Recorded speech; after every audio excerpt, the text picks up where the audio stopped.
ይህ የምፅዓቱ አዋጅ ነጋሪ አገልግሎት ወቅታዊና ዕለታዊ ወጎችን በማቅረብ ትንታኔ የምንሰጥበት የተለያዩ እንግዶችንም በመጋበዝ የምናቀርብበት መድረክ ነው።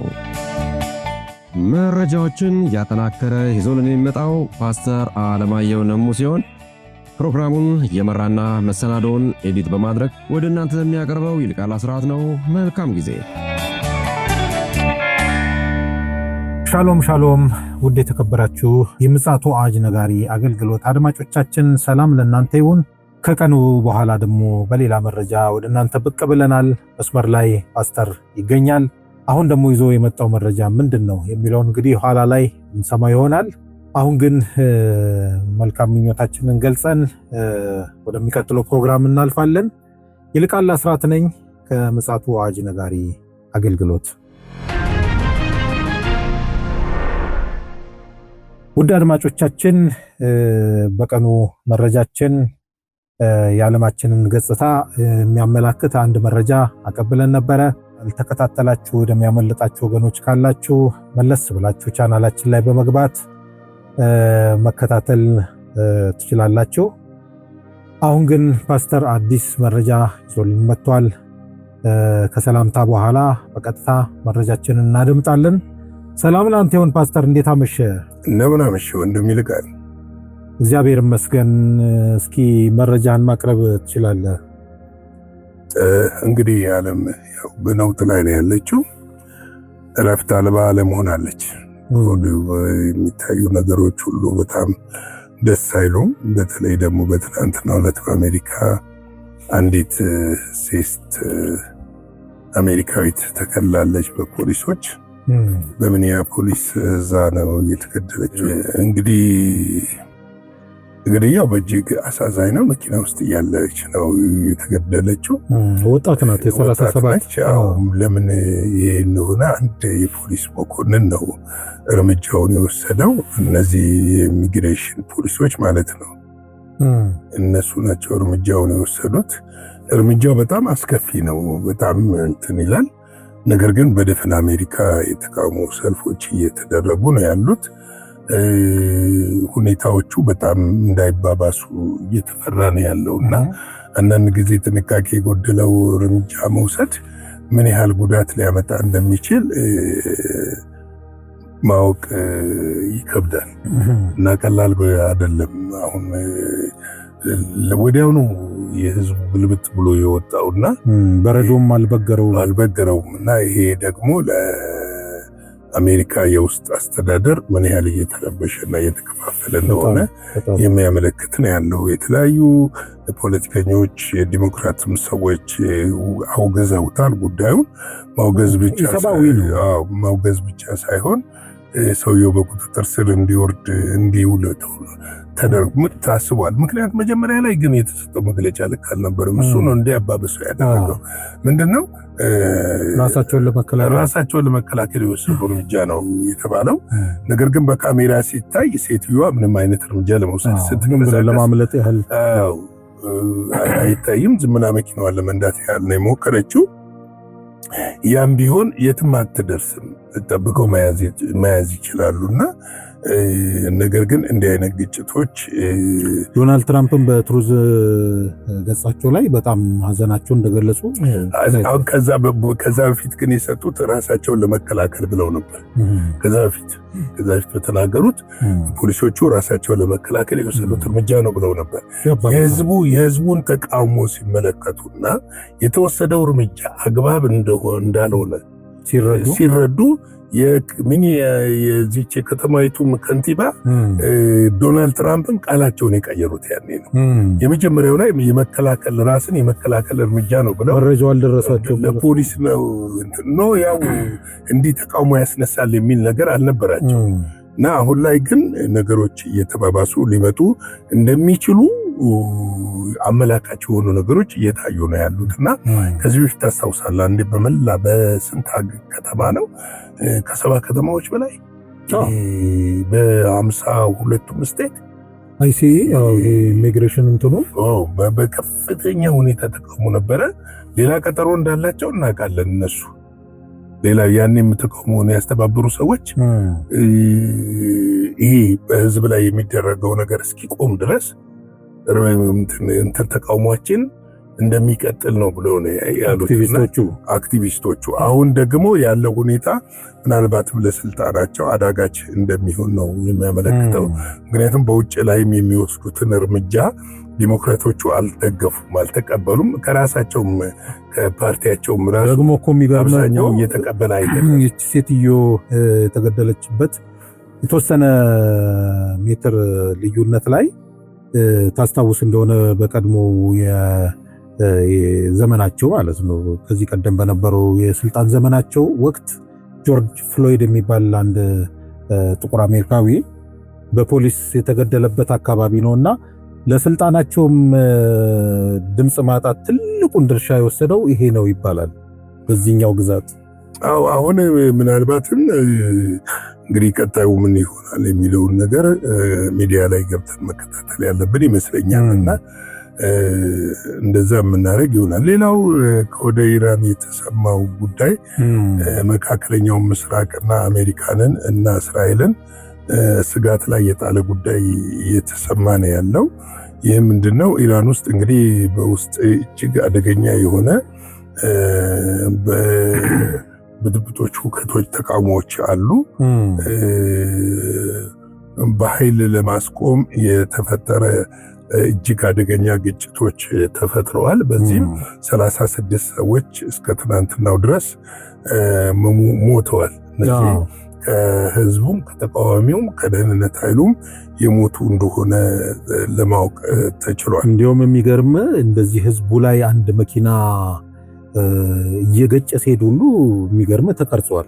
እና ምንድነው አሁን የሀገሪቱ የውስጥ ፍትህ ሚኒስተር ባስተላለፉት መመሪያ በተቃውሞ ላይ የሚሳተፍ ወይም ደግሞ የሚሳተፍ ማንኛውም ሰው ወይም ተቃውሞውን የሚያስተባብር ግጭትን የሚፈጥር ማንኛውም ሰው ከጠላቶቻችን ጋር ተባብሮ ትብብር እንዳደረገ ተቆጥሮ የሞት እርምጃ እንደሚወሰድበት አስጠንቅቀዋል።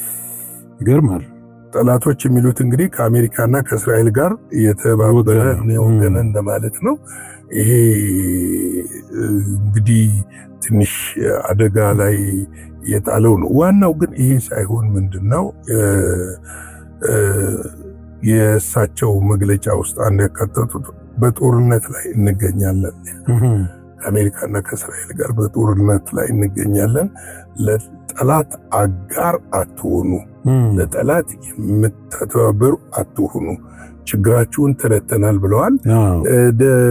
$77 ለእያንዳንዱ ዜጋ ወራዊ በጀት ለመመደብ ውሳኔ ተወስኗል። ነገር ግን ያንን ተቃዋሚዎቹ የተቀበሉት አይመስለኝም። አለመቀበላቸውን ግን የሚያመለክተው ምንድነው? ግጭቱ ሲቆም ወይም ተቃውሞ ሲቆም እየታየ አይደለም። እንግዲህ ይሄ በእንዲህ እንዳለ የጦር ኃይሉ ጠቅላይ አዛዥ ትዕዛዝ ሰጥተዋል። የኢራን የጦር ኃይል በአየር ላይ፣ በባህር ላይ፣ በእግረኛ አየር መከላከል የአየር ምድቦቹ ሁሉ ምን እንዲሉ ነው እንዲዘጋጁ እየተደረገ እንደሆነና ምንድነው ያሉት መሰለ እርምጃ እስኪወሰድብን አንጠብቅ። ምንድነው ራስን ቅድመ መከላከል በሚለው በነ አሜሪካና በነ እስራኤል እሳቤ እኛም የምንሄድ መሆኑን እንዲታወቅ እንፈልጋለን ብለዋል። ይህ ማለት እና በዚህም በሰጡት መግለጫ ውስጥ በዋናነት ትኩረት ያደረጉበት ነገር ምንድነው? በዙሪያችን ያሉ የአሜሪካ የጦር ቤዞች ኢላማዎቻችን ናቸው፣ እስራኤል ቴልአቪቭ ኢላማችን ነው ብለዋል። እንግዲህ አንዳንድ ደግሞ እየወጡ ያሉ መረጃዎች አሉ። አያቶላ ሁሜኒ ምናልባትም ወደ ሩሲያ ሊኮበልሉ ይችላሉ የሚል ነገር እየወጣ ነው ያለው። ምን አይነት ተአማኒነት እንዳለው አይታወቅም። ነገር ግን እስካሁን በግልጽ በቴሌቪዥንም ወጣው ያሉት ነገር የለም። ምናልባት እሳቸው ብቻቸው ሊሄዱ ይችላሉ ከስጋት ለማምለጥ። ይሄ የተለመደም ነው ብዙ ቦታ ላይ። ወይም ደግሞ ወጥተዋል ብለው ነገሮች እንዲረጋጉ ካደረጉ በኋላ እዛው ከተደበቁበት ዋሻቸው ደግሞ ብቅ ሊሉም ይችላሉ። ከዚህ ቀደም እንደሆነው ማለት ነው። እንደሆነው ሌላው ደግሞ አምሳያ ሊፈጠር ይችላል እሳቸውን የሚመስል በሩሲያ አማካኝነት ምንም አለ እዛው እኮ እንደሳቸው ፂሙን ያሳደገ ምን ያለ ማትለየው ሰው እኮ ሊኖር ይችላል እዛው። ልክ ፑቲንን የሚመስሉ በርካታ ሰዎች አሉ እንደተባሉ ከቅርበታቸው የተነሳ ምናልባት ይህንን ሊያረጉ ይችላል። እኔ ግን ያስፈራኝ እሱ አይደለም። አሁን የእሳቸው መውጣት አለመውጣት ሳይሆን ባለፈውም ጠቆም ለማድረግ ሞክሬያለሁ። መጥፋቴ ካልቀራ አጥፍቼ ልጥፋ የሚል ነገር እርምጃ ላይ ተወስድ ኢራን እፈራለሁ። ልክ ነው፣ ኢራን እፈራለሁ። ለምን አሁን ኢራን እርምጃ ስትጀምር የውስጥ ብጥብጡ ይቆማል። ለምን ጦርነት ስለሆነ የውስጥ ብጥብጡ ይቆማል። ህዝቡ ወደ የቤቱ ነው የሚገባው። ምናልባት ያ እርምጃ በዓለም ላይ ሌላ ግጭት እንዳይፈጥር እፈራለሁ። ምክንያቱም አሁን ላይ እንደ ቬኔዙዌላ እናደርጋለን ቢሉና አሜሪካ አይሆንም። ምክንያቱም እስካሁን ጦር ኃይሉ ህዝቡንም አልደገፈም። ገብተዋል። ከአያቶላ ጎንም መቆሙን አልተናገረም። ጸጥ ብሎ ነው ያለው። ጦር ኃይሉ ምንድነው የሀገሪቱ ሉዓላዊነትና የኢራንን ህዝብ አንድነት ይጠብቃል ነው እያለ ያለው። እስካሁን ይጠብቃል እያለ ነው ያለው። በእርግጥ ፖለቲካዊ መፍትሄ እንዲሰጥ አንዳንድ የጦር ጀነራሎች ሐሳብ አቅርበዋል። ምናልባት የሐሳብ ተግባራዊ ሊሆን ይችላል የሚል ነገር አለኝ። እንግዲህ መካከለኛው ምስራቅ ከዚህም በላይ ሌሎች ስጋቶች አሉ። እንደው አላነሳቸውም እንጂ ሶሪያ ላይ እንደው ጠቆም አድርጌ ልለፍ፣ ሌላ ጊዜ እንሰራዋለን። ሶሪያ ወደ ነበረው ወደ ደማስቆ ባድማ ትሆናለች ወደሚለው ነገር እየተመለሰች ነው ያለችው። አሌፖ ላይ ኃይለኛ ጦርነት እየተካሄደ ነው ያለው። በጣም ከባድ አሁን ተራዊ ማለት ነው።